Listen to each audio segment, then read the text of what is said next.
હાંસોટના 22 વર્ષીય brain dead Atul પટેલના અંગદાનથી 6 દર્દીઓને નવજીવનની આશા મળી છે. અતુલનું હૃદય અમદાવાદ પહોંચાડવા દેશના ઇતિહાસમાં પ્રથમ વખત સ્ટોપેજ ન ધરાવતી વંદે ભારત એક્સપ્રેસને અંકલેશ્વર રેલવે પર વિશેષ હોલ્ટ આપવામાં આવ્યો હતો.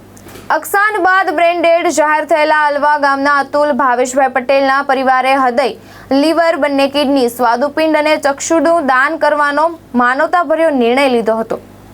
અંકલેશ્વરની જયાબેન મોદી હોસ્પિટલની હૃદયને ગ્રીન કોરિડોર મારફતે રેલવે સ્ટેશન પહોંચાડવામાં આવ્યું હતું. પાણી પુરવઠા મંત્રી ઈશ્વરસિંહ પટેલના પ્રયાસોથી વંદે ભારત વિશેષ હોલ્ટ આપવા હૃદયને અમદાવાદી યુએન મહેતા હોસ્પિટલ મોકલવામાં આવ્યું હતું, જ્યારે અન્ય અંગોને બીજા ગ્રીન કોરિડોર મારફતે અમદાવાદની IKDRC હોસ્પિટલ પહોંચાડવામાં આવ્યા હતા.